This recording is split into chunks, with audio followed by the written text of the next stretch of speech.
I'm getting to know some of the playgrounds around town now that my nephew, August, who's 2.5, some of you have met him, is really starting to climb on things. The teeter-totter is a particular favorite of his, but I've got to say that the one that is behind Proctor School has some sort of magical center in it, because no matter who you've got on either side of that thing, it always seems to balance. So, oh, that were true some other places in our lives. The sermon title today is Finding a Balance, because I think it just seems like a good thing for us to practice right now, given the lack of balance we see around us in extreme weather, words of hate and violence around race, famine, and refugees in so many countries around the world. And right around here, kids are getting back to school with less time to play and growing stress and completing their schoolwork. And some of us are back to work after the summer. All of us trying to figure out how much time to spend on which activity and what else we have time for and what has to wait. Finding a balance can be very challenging. I chose a painting by Vermeer called Woman Holding a Balance today to help illustrate part of what I'd like to talk about, because I hope that an image might be something you could carry with you as you go out into your week doing whatever it is you do, dividing your time among the various needs and tasks that we all face. Practicing and learning that as God tells us, there is a time for everything. Our first scripture this morning comes from the verses just following the more familiar passage in Ecclesiastes, which was turned into a song by Pete Seeger in the late 50s and made popular as Turn, Turn, Turn by the Byrds in 1965. By the way, I give you some of these little details and I include them in my sermon because I email my sermons to the students and families of our church, so I take every opportunity to give them these interesting little facts, thinking that something will sink in, registering somewhere in their growing brains that maybe gets brought forth again when they hear that old song on the radio or read some literary reference to it. So I just mention that because as our ministry together continues to grow and change, and the church, not just ours, but the bigger church grows and changes, I want you to know that even though our senior high kids aren't often here in worship, they're still hearing about what happens in worship through the miracle of email. But anyway, I'll leave that aside. You'll recognize at the beginning of the 3rd chapter of Ecclesiastes that there is a time to plant, a time to pluck up what is planted, a time to heal, a time to weep, time to laugh, and a time to seek. But those verses just following that portion contain an interesting idea, namely that while God has indeed made everything for its time, and we even have some context in which to understand the passing of time by way of the past and the future, there remains so much that we will never understand. So these verses make clear that we have our parts to play as time passes, and God has God's parts, but they are not the same. We will never understand the larger context in which creation and our lives reside. The writer here says, I know that there is nothing better than for them to be happy and enjoy themselves as long as they live. Moreover, it is God's gift that all should eat and drink and take pleasure in all their toil. Of course, we all know it's not quite as simple as all that. Certainly, we do our best to minimize the hardest parts and maximize the best parts. We spend considerable energy preparing, planning, worrying, perseverating, wondering, crying, stressing, fixing, rerouting, regretting, dismissing, agonizing, brooding, fretting, testing. There's a lot of verbs for the stuff that we do to try to avoid the hardest parts, which come along anyway, no matter what you do, unavoidable as they are. The trick is finding a balance. So I wonder if you would have a look at the painting, which should be on the wall up there, and then there's probably 35 copies spread among you. Just for fun, I want to tell you a little bit about what I learned from my study of this painting online and from consultation with Meg Black. Is Meg here today? No, okay. She is an art history professor living in town who occasionally joins us here for worship, though she can usually be found among the pews over at Trinity. So Vermeer, who painted this painting, lived at a time in the mid-17th century when things were changing regarding how individuals chose to support the church. Sound familiar? For a long time, artists made their living working on commissions paid for by the church, or at least money that went through the church given by wealthy members and then dispersed to artists for commissions that would adorn cathedrals or chapels within cathedrals. But in Vermeer's day, wealthy individuals were choosing also to commission their own pieces for viewing in their private homes. So I learned that this piece, small as it is, it's not very big, was designed by the artist to be viewed privately. The subject of the painting, the allegory, is whether this obviously wealthy woman might find the balance, not so much for weighing her gold and pearls, which are on the table in front of her that you can see, but for weighing and balancing her soul, her faith, standing as she is in front of a painting of the Last Judgment, which you see directly behind her. Her head divides the damned from the blessed in that painting. Where will she end up, one wonders? She faces a mirror. Sometimes a symbol of vanity, the mirror would seem to be reflecting back her face and this sorting of the blessed and the damned that's happening behind her. On the other hand, mirrors are also often a symbol of self-knowledge and truth. So perhaps she's realized that she needs more than her fine fur-lined clothing and pearls. Which is it? We're left to wonder. Like some of his other famous paintings, Girl with a Pearl Earring, The Lace Maker, or The Concert, Vermeer portrays scenes from everyday life in a rather quiet and yet focused way. He meticulously plans the subject using light and shadow in particular to highlight what is most important on the canvas.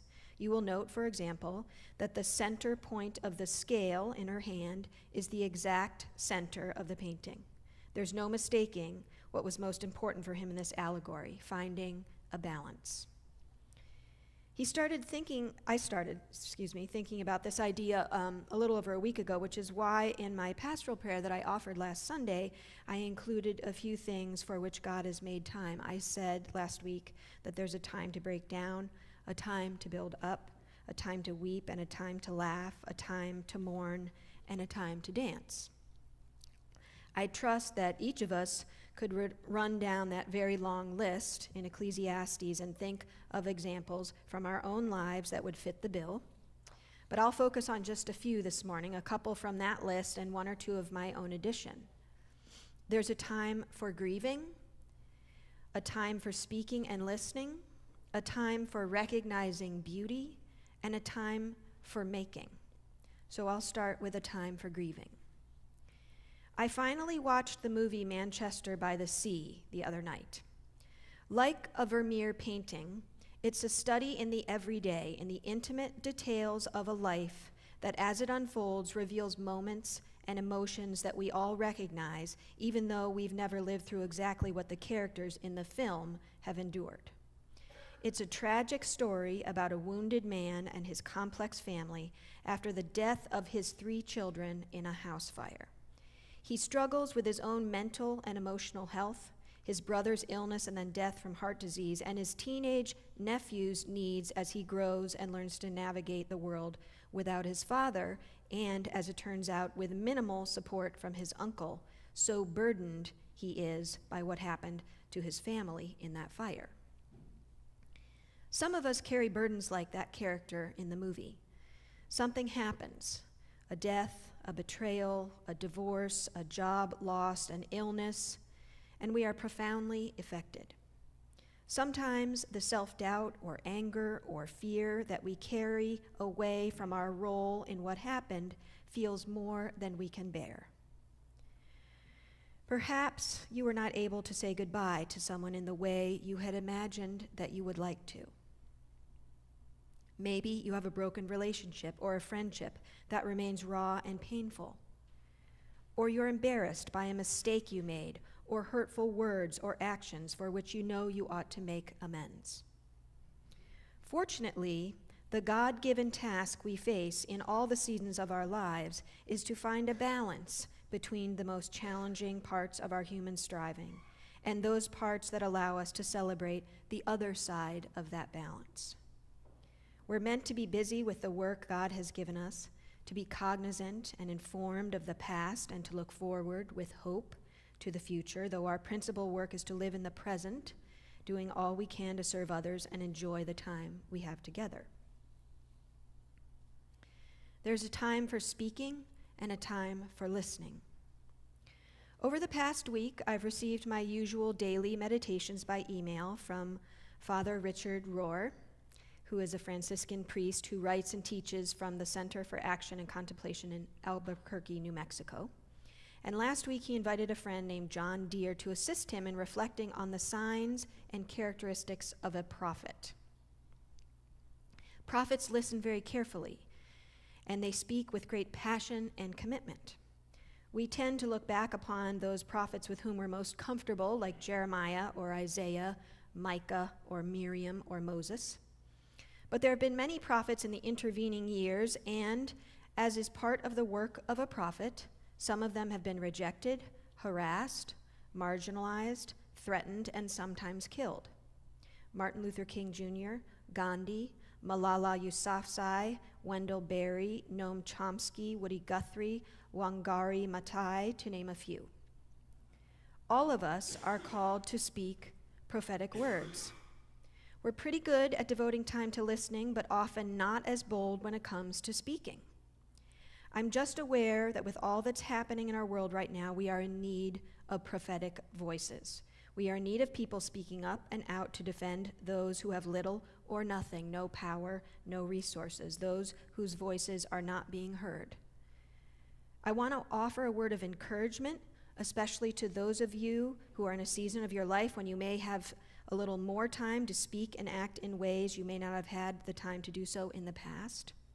And if you don't already know deep down in your heart, hear me when I say to you right now that you are called to be a prophet of God, to speak for justice and peace in the acquittal of police officers at whose hands young black men have been killed, to defend the Rohingya people of Myanmar, to ask questions about what kind of aid is being offered to the poor residents in Houston and the Florida Keys and the Virgin Islands and anywhere else that has been ravaged by hurricanes. You are a voice for the gay, lesbian, and transgender youth who are killing themselves in such astonishingly high numbers. You are the voice for the thousands of people in this country addicted to heroin and overdosing at a rate of 64,000 people in 2016. There is a time for listening and a time for speaking, and it is now. There is a time for beauty. A couple of years ago, when I was in the Emerson Center cleaning up in the kitchen after an event, I came across a poem that was written on a piece of paper, and it was sort of a collage with a few symbols attached to it, some buttons and fabric, and it was written by John O'Donohue, an Irish former priest and writer who devoted himself full-time to meditating and writing on beauty and friendship, among other things, as can be read about in his book called Anam Cara, which is Gaelic for soul friend. Anyway, I just recently listened to an interview that he did with Krista Tippett on her program On Being. It was recorded just before he died very unexpectedly in his sleep in 2008 at the age of 52. So I was moved by his writing about beauty, which he discusses in the interview. So I got his book out and I've been reading parts of it, and I wanted to share a little part of it with you. You'll have to imagine his Irish accent when he says, "Beauty isn't all about just nice loveliness like. Beauty's about more rounded, substantial becoming. So I think beauty in that sense is about an emerging fullness, the greater sense of grace and elegance, a deeper sense of depth, and also a kind of homecoming for the enriched memory of your unfolding life." I think his understanding of beauty is another way to describe what it feels like when you find a balance in your life, when you're able to see that all the parts of your life are necessary, even though that means you go through some really tough times alongside the really great ones. We spend an awful lot of time trying to prevent or defend against certain things from happening, though the reality is that so much of what we experience is beyond our control. Practicing looking for and seeing beauty in every place and time is something that I wish we all spent more time doing. Beauty helps us through those roughest places. In her interview, Krista Tippett reminded John O'Donohue that he had written in one of his books that God is beauty. He explained that that was something that grew in him, and I'd venture to say it's something that grows in many of us if we're lucky. When we see God in the beautiful, in poetry, music, art, dance, drama, movies, in the rocky coastland of Ireland, or the sound of the sea at Crane Beach, or the trees surrounding the Emerson Field, when we see God in those places, we have so many more resources than we ever imagined. For me, harmony, the sound of many voices singing together and making such exquisite play off one another, just makes me weep. Not tears of joy or sadness, but just because it's so beautiful. And I know in those moments that God is speaking to me about the best that my fellow human beings have to offer. There is a time for making. God created us to share life together, certainly within our families and in our circle of friends and colleagues, but even with strangers, we're called to be makers. Makers of shelter and welcome. Makers of peace and friendship. Makers of farms and factories that produce the things we need to live and thrive. This was the lesson we offered the kids last Sunday in our opening Sunday school class. We want them to understand that we are all makers, that we have the skills and creativity and compassion and joy and gentleness to make anything we need. When we do that, when we work with one another as makers all in ways and in deep places that connect us rather than separate us, then we know we are making wise use of our time. We are embracing all the seasons of our life in which God has placed us.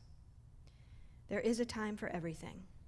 A time to sit in the dark with strangers in the movie theater and share collective understanding about love or pain or grief or happiness.